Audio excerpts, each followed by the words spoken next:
Hello, Reading Room. This is Dr. Annette Feravich, the teacher in the classroom on all the days, the teacher in the classroom.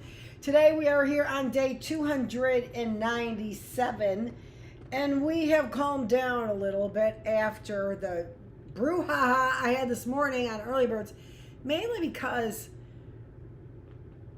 it is clear to me that my babies are not getting the love that they need from me, because I'm not there. And not that I'm not blaming my kids.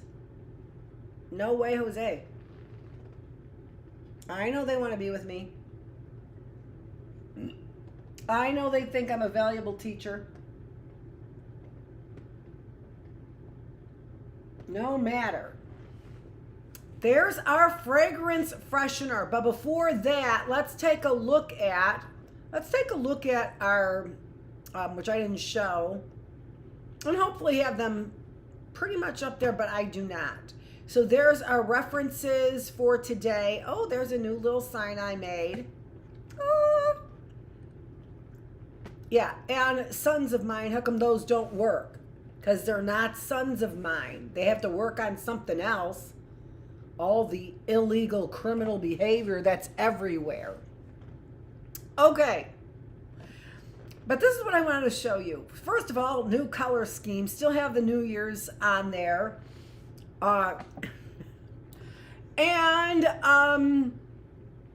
What's new in 2026? There are 3 things that are new, but what is pertinent to Reading Room is our next book. So that's kind of new that we're introducing our next book, which is Their Eyes Were Watching God from Zora Neale Hurston.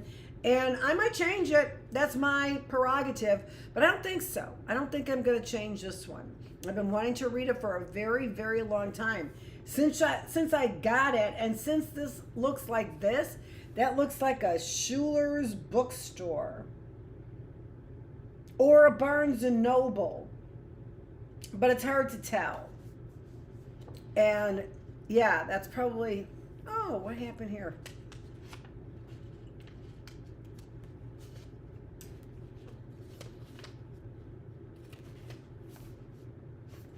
Okay, so, but let's keep a cracking on our same chapter, Restructuring Black Masculinity. And this is like our 4th attempt at chapter 5. No. Chapter 6. Got to be chapter 6. Yep. Okay. So let's continue.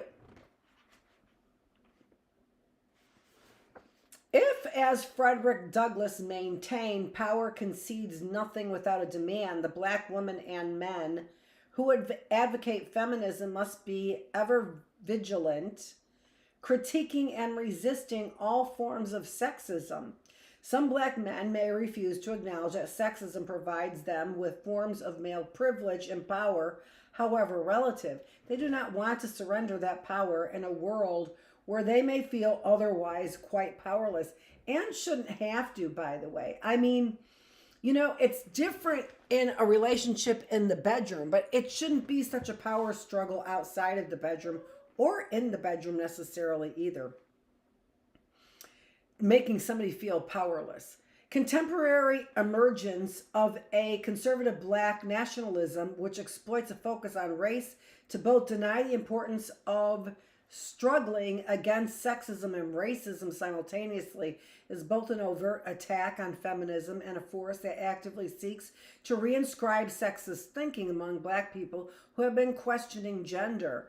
Commodification of blackness that makes phallocentric black masculinity marketable makes the realm of cultural politics a propagandistic site where black people are rewarded materially for reactionary thinking about gender? Should we not be suspicious of the way in which white culture's fascination with black masculinity manifests itself? What I liked right there about that, in that statement, although I don't have my highlighter, let's see how this one works, is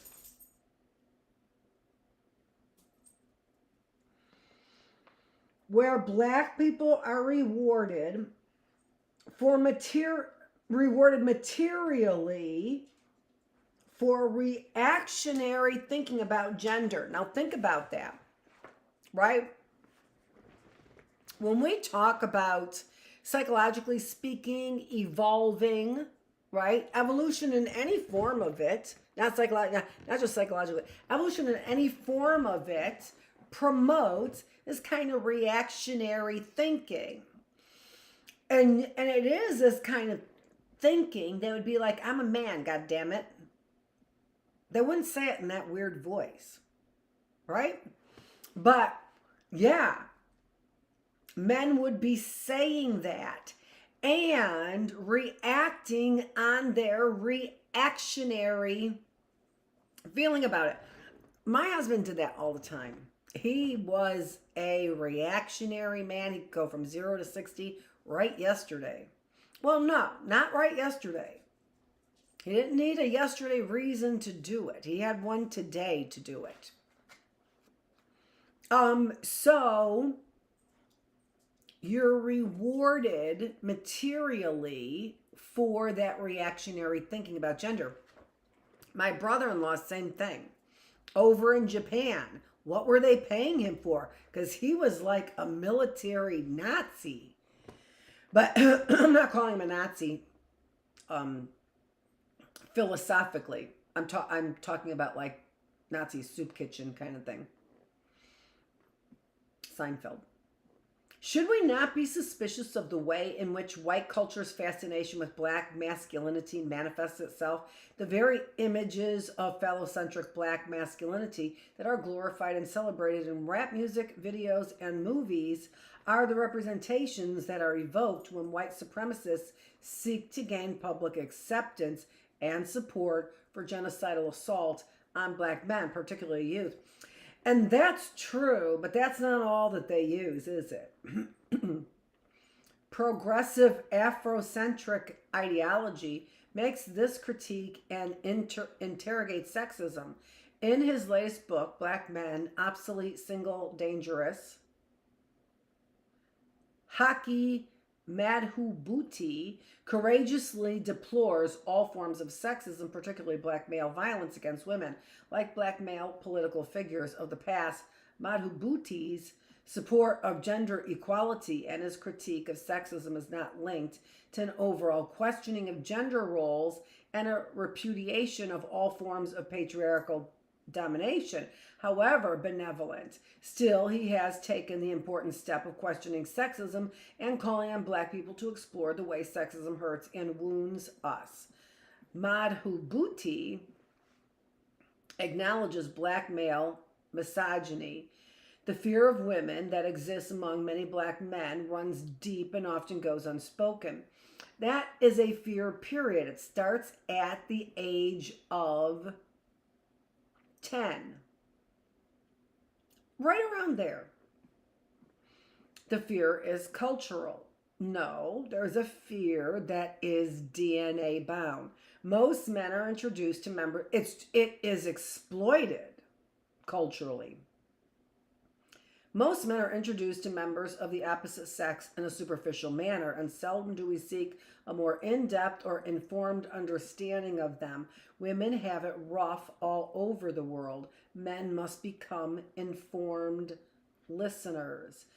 Woman hating will only cease to be a norm if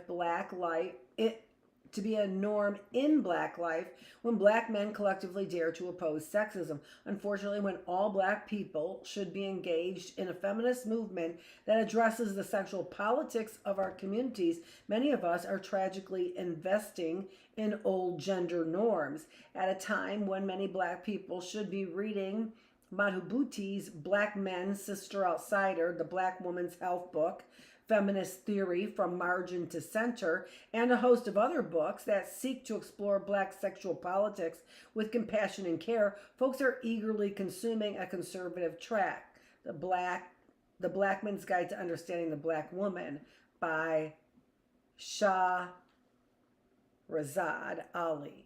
This work actively promotes black male misogyny, coercive domination, and of females by males, and as a consequence feeds the internecine conflict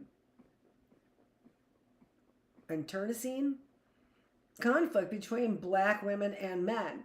Though many black people have embraced this work, there is no indication that it is having a positive impact on black communities, and there is every indication that it is being used to justify male dominance, homophobic assaults on black gay people, and rejection of black styles that emphasize our diasporic connection to Africa and the Caribbean.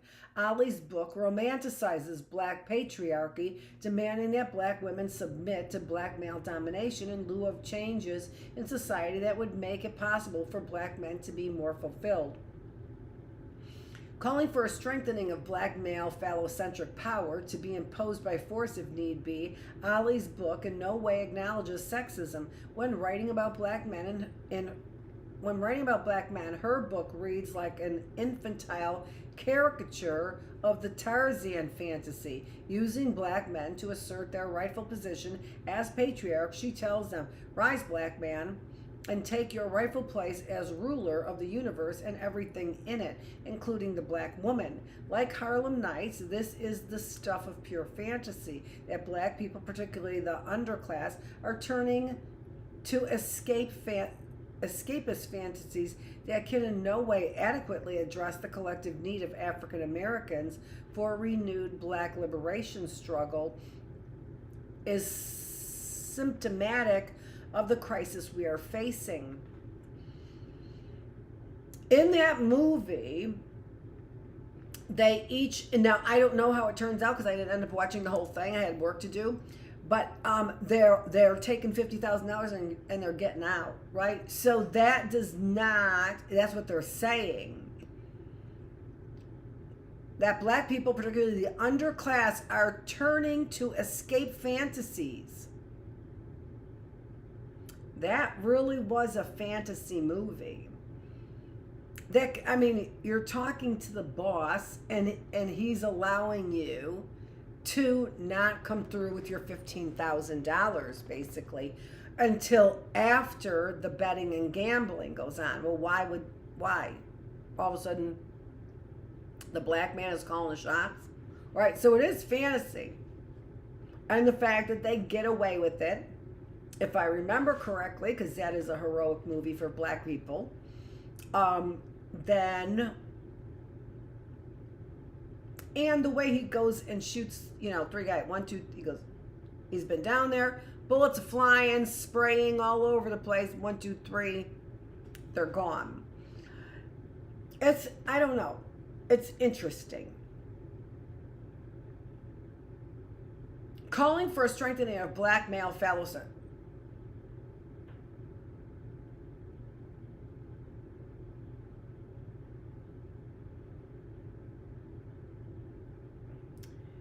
Desperately clinging to ways of thinking and being that are detrimental to our collective well-being obstructs progressive efforts for change. More black men have broken their silence to critique Ali's work than have ever offered public support of feminist writing by black women. Yet it does not help educate black people about the ways feminist analysis could be useful in our lives for black male critiques to act as though the success of this book represents a failure on the part of feminism. Ali's sexist, homophobic, self-denigrating tirades strike a familiar chord because so many black people who have not decolonized their mind think as she does. Though black male critique Though black male critique Nelson George critiques Ali's work, stating that it shows how little Afrocentrism respects the advances of African American women, he suggests that it is an indication of how unsuccessful black feminists have been in forging alliance with the ideological potent community. Statements like this one advance the notion that feminist education is the sole task of black women. It also rather neatly places George outside either one of these potent communities. Why does he not seize the critical moment to bring to public awareness the feminist visions of Afrocentric black women? All too often, black men who are indirectly supportive of feminist movement act as though black women have a personal stake in eradicating sexism that men do not have. Black men benefit from feminist thinking and feminist movement too. An examination of the contemporary plight of black men reveals the way phallocentrism is at the root of much black on black violence, undermines family relations, informs a lack of preventative health care, and even plays a role in promoting drug addiction. Many of the destructive habits of black men are enacted in the name of manhood, asserting their ability to be tough, to be cool. Black men take grave risks with their lives and the lives of others. Acknowledging this is his essay, Cool Pose, the proud signature of black survival. Richard Majors argues that cool has positive dimensions, even though it is an aggressive assertion of masculinity. Yet he never overtly critiques sexism. Black men may be reluctant to critique phallocentrism and sexism precisely because so much black male style has its roots in these positions. They may fear that eradicating patriarchy would leave them without the positive expressive styles that have been life-sustaining, which is basically what they're trying to say to black women. You're leaving me with nothing. Majors is clear, however, that a cool pose linked to aggressive phallocentrism is detrimental to both black men and the people they care about. Quote, maybe I could not be on the Be Right Back page. Maybe that would be good. Perhaps black men have become so conditional to keeping up with their guard against oppression from the dominant white society that this particular attitude and behavior represents for them their best safeguard against further mental or physical abuse. However, the same behavior makes it very difficult for those males to let their guard down and show affection.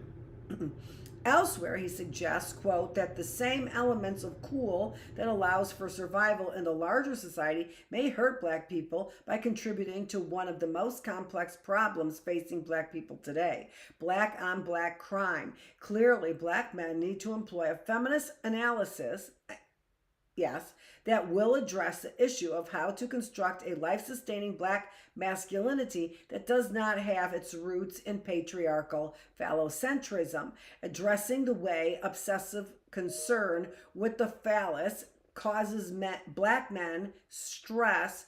In No Name in the Street, James Baldwin explains, quote, every black man walking in this country pays a tremendous price for walking. For men are not women, and a man's balance depends on the weight he carries between his legs. All men, however they may face or fail to face it, however they may handle or be handled by it, know something about each other, which is simply that a man without balls is not a man. What might black men do for themselves and for black people if they were not socialized by white supremacist capitalist patriarchy to focus their attention on their penises? Should we not suspect a contemporary commodification of blackness orchestrated by whites that once again tells black men not only to focus on their penis, but to make this focus their all-consuming passion. Such confused men have little time or insight for resistance struggle. Should we not suspect representations of black men like those that appear in a movie like Heart Condition, where the black male describes himself as hung like a horse, as though the size of his penis defines who he is?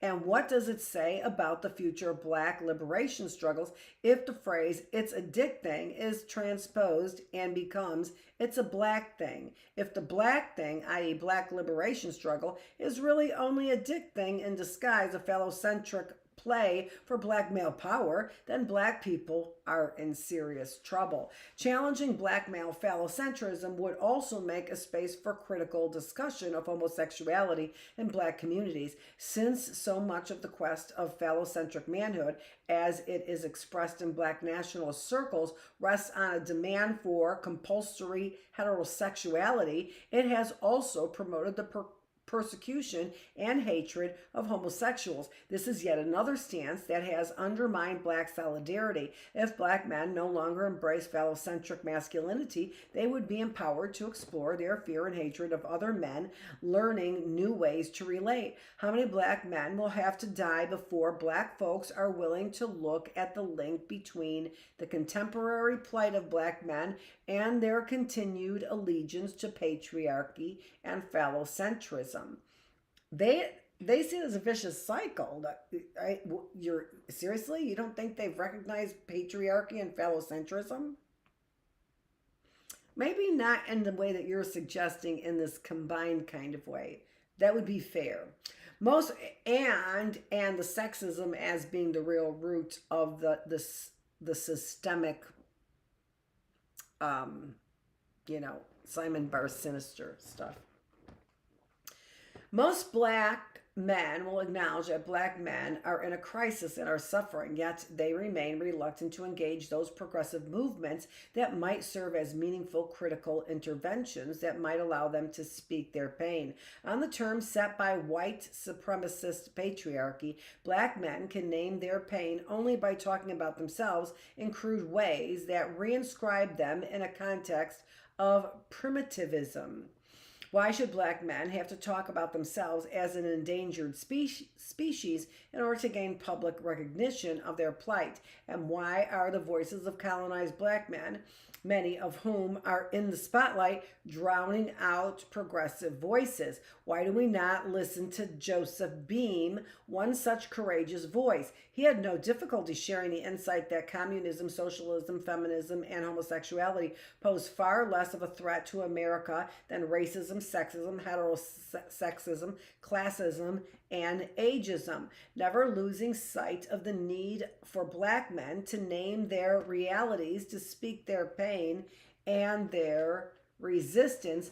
Bean concluded his essay, No Check to Turn, with these prophetic words.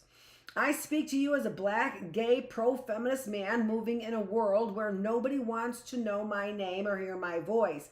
In prison, I'm just a number. In the army, I'm just a rank. On the job and in the hospital, I'm just a statistic. On the street, I'm just a suspect. My head reels. If I didn't have access to print, I too would write on walls. I want my life's passage to be acknowledged for at least the length of time it takes pain to fade from brick. With that said, I serve my notice. I have no cheek to turn. Changing representations of black men must be a collective task. Black people committed to renewed black liberation struggle, the decolonization of black minds, are fully aware that we must oppose male domination and work to eradicate sexism. There are black women and men who are working together to strengthen our solidarity. Black men like Richard Majors, Calvin Hernton,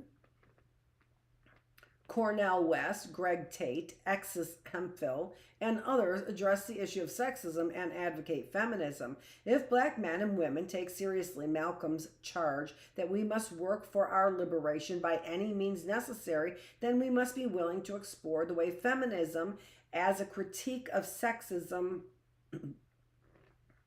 as a movement to end sexism and sexist oppression, could aid our struggle to be self-determining. Collectively, we can break the life-threatening chokehold patriarchal masculinity imposes on Black men and create life-sustaining visions of a reconstructed Black masculinity that can provide Black men ways to save their lives and the lives of their brothers and sisters in struggle. Okay, I'm going to go on to chapter 7, but right before I do that, I am going to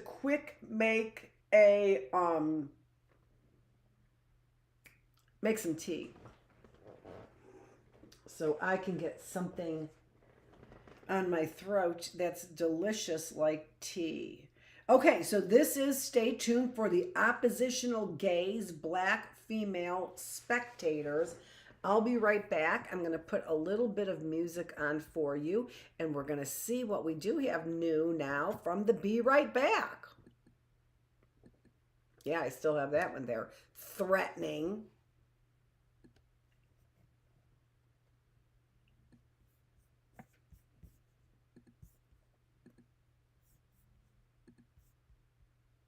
I like our new ones a lot.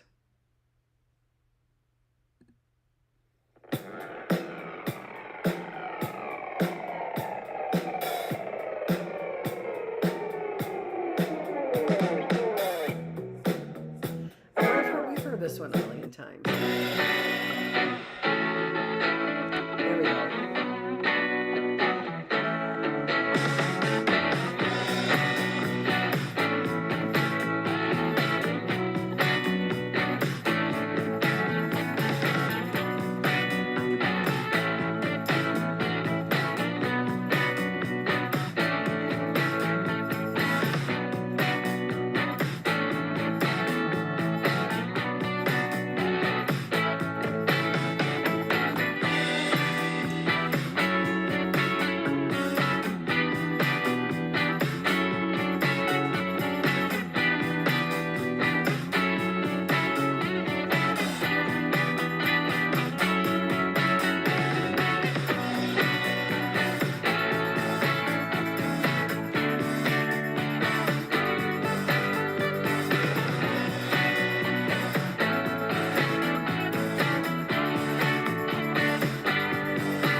Okay, you know, you know how it is.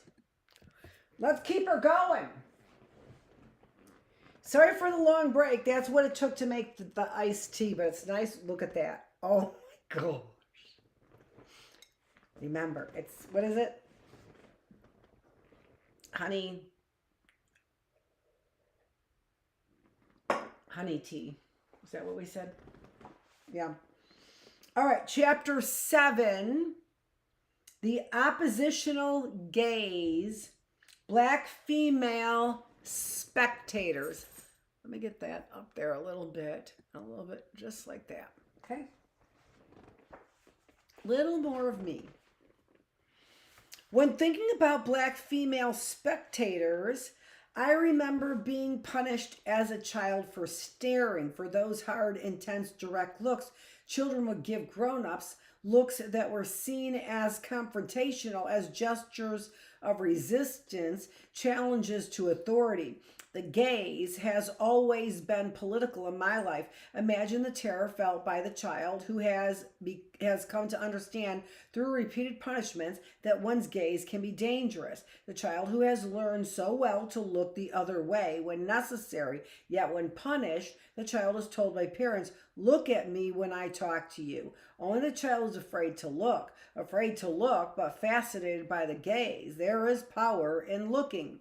Amazed the first time I read in history classes that white slave owners, men, women, and children, punished enslaved black people for looking. I wondered how this traumatic relationship to the gaze had informed black parenting and black spectatorship. The politics of slavery, of racialized power relations, were such that the slaves were denied their right to gaze. Connecting this strategy of domination to that used by grown folks in southern black rural communities where I grew up, I was pained to think that there was no absolute difference between whites who had oppressed black people and ourselves. Years later, reading Michael Foucault, I thought again about these connections, about the ways power as domination reproduces itself in different locations, employing similar apparatuses, strategies, and mechanisms of control.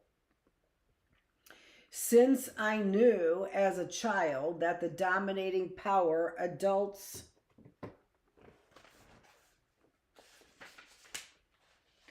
extended over me and over my gaze was never so absolute that I did not dare to look, to sneak a peep, to stare dangerously, I knew that the slaves had looked, that all attempts to repress our black people's right to gaze had produced in us an overwhelming longing to look, a rebellious desire, an oppositional gaze. By courageously looking, we defiantly declared, not only will I stare, I want my look to change reality. Even in the worst circumstances of domination, the ability to manipulate one's gaze in the face of structures of domination that would contain it opens up the possibility of agency. Here, agency would be as opposed to community. Right? I can stand up for myself. Agency as in self-determination. All right, I use it as opposed to community only in this essence that it is very often agent and communal verbiage you find together. All right? All right, so not only will I stare, I want my look to change reality. In much of his work, Michael Foucault insists on describing domination in terms of relations of power as part of an effort to challenge the assumption that power is a system of domination which controls everything and which leaves no room for freedom, emphatically stating that emphatically stating that in all relations of power, quote, there is necessarily the possibility of resistance, he invites the critical thinker to search those margins, gaps, and locations on and through the body where agency can be found. Stuart Hall calls for recognition of our agency as Black spectators in his essay, Cultural Identity and Cinematic Representation, speaking against the construction of white representations of Blackness as totalizing. Hall says of white presence, the error is not to conceptualize this presence in terms of power, but to locate that power as wholly external to us. An intrinsic force whose influence can be thrown off like the serpent sheds its skin. What Franz Fanon reminds us in Black Skin, White Masks, is how power is inside as well as outside. Here's the quote. The movements, the attitudes, the glances of the other fixed me there in the sense in which a chemical solution is fixed by a dye. I was indignant. I demanded an explanation. Nothing happened. I burst apart. Now the fragments have been put together again by another self. This look from, so to speak, the place of other fixes us, not only in its violence, hostility, and aggression, but in the ambivalence of its desire. Spaces of agency exist for Black people wherein we can both interrogate the gaze of the other, but also look back and at one another, naming what we see.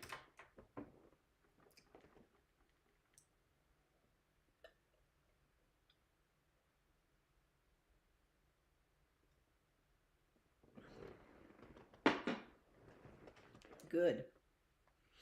The gaze has been and is a site of resistance for colonized Black people globally. Subordinates and relations of power learn experientially, that there is a critical gaze, one that looks to document, one that is oppositional. In resistance struggle, the power of the dominated to assert agency by claiming and cultivating awareness politicizes looking relations. One learns to look a certain way in order to resist. When most Black people in the United States first had the opportunity to look at film and television, they did not so fully aware that mass media was a system of knowledge and power reproducing and maintaining white supremacy. To stare, and that just so flippantly said when it is so astronomically felt, right? They do so fully aware that mass media was a system of knowledge and power reproducing and maintaining white supremacy, period. The end. To stare at the television or mainstream movies to engage its images was to engage its negation of Black representation. It was the oppositional Black gaze that responded to these looking relations by developing independent Black cinema. Black viewers of mainstream cinema and television could chart the progress of political movements for radical equality via the construction of images, and did so. Within my family's Southern Black working class home, located in a racially segregated neighborhood, watching television was one way to develop critical spectatorship. Unless you went to work in the white world across the tracks, you learned to look at white people by staring at them on the screen. Black looks, as they were constituted in the context of social movements for racial uplift, were interrogating gazes. We laughed at television shows like Our Gang and Amos and Andy at these white representations of Blackness, but we also looked at them critically. Before racial integration, Black viewers of movies and television experienced visual pleasure in a context where looking was also about contestation and confrontation. Writing about Black looking relations in Black British cinema, spectatorship, and identity formation in territories, Manthia Diawara identifies the power of the spectator. Every narration places the spectator in a position of agency and race, class, and sexual relations influence the way in which this subjecthood is fulfilled by the spectator. A particular concern for him are moments of rupture when the spectator resists, quote, complete identification with the film's discourse. These ruptures define the relation between black spectators and dominant cinema prior to racial integration. Then one's enjoyment of a film wherein representations of blackness were stereotypically degraded and dehumanizing coexisted with the critical practice that restored presence where it was negated. Critical discussion of the film while it was in progress or at its conclusion maintained the distance between spectator and the image. Black films were also subject to critical interrogation, since they came into being in part as a response to failure of white-dominated cinema to represent blackness in a manner that did not reinforce white supremacy. They too were critiqued to see if images were seen as complicit with dominant cinematic practices. Critical, interrogating black looks were mainly concerned with issues of race and racism, the way racial domination of blacks by whites overdetermined representation. They were rarely concerned with gender, as spectators, black men, could repudiate the reproduction of racism in cinema and television, the negation of black presence, even as they could feel as though they were rebelling against white supremacy by daring to look, by engaging phallocentric politics of spectatorship. Given the real-life public circumstances wherein black men were murdered, lynched for looking at white womanhood, where the black male gaze was always subject to control and or punishment by the powerful white other, the private realm of television screens or dark theaters could unleash the repressed gaze. There, they could look at white womanhood without a structure of domination, overseeing the gaze, interpreting, and punishing. The white supremacist structure that had murdered Emmett Till after interpreting his look as violation, as rape of white womanhood, could not control black male responses to screen images. In their role as spectators, black men could enter an imaginative space of phallocentric power that mediated racial negation. This gendered relation to looking made the experience of the black male spectator radically different from that of the black female spectator. Major early black male independent filmmakers represented black women in their films as objects of the male gaze, whether looking through the camera or as spectators watching films, whether mainstream cinema or race movies such as those made by Oscar Michaud, the black male gaze had a different scope from that of the black female. Black women have written little about black female spectatorship, about our moviegoer practices. A growing body of film theory and criticism of black women has only begun to emerge. The prolonged silence of black women as spectators and critics was a response to absence, to cinematic negation. In The Technology of Gender, Teresa de Lauretis, drawing on the work of Monique Wittig, calls attention to, quote, the power of discourses to do violence to people, a violence which is material and physical, although produced by abstract and scientific discourses as well as the discourses of the mass media, end quote. With the possible exception of early race movies, black female spectators have had to develop looking relations within a cinematic context that constructs our presence as absence that denies the body of the black female so as to perpetuate white supremacy, and with a phallocentric spectatorship where the woman to be looked at and desired is white. Recent movies do not conform to this paradigm, but I am turning to the past with the intent to chart development of black female spectatorship. Talking with black women of all ages and classes in different areas of the United States about the filmic looking relations, I hear again and again ambivalent responses to cinema. Only a few of the black women I talked with remembered the pleasure of race movies, and even those who did felt the pleasure interrupted and usurped by Hollywood. Most of the black women I talked with were adamant that they never went to movies expecting to see compelling representations of black femaleness. They were all acutely aware of cinematic racism, its violent erasure of black womanhood. In Anne Friedberg's essay, a Denial of Difference, Theories of Cinematic Identification, she stresses that identification can only be made through recognition, and all recognition is itself an implicit confirmation of the ideology of the status quo. Even when representations of black women were present in film, our bodies and being were there to serve, to enhance and maintain white womanhood as object of the phallocentric gaze. Commenting on Hollywood's characterization of black women and girls on film, Julie Burchill describes the absent presence.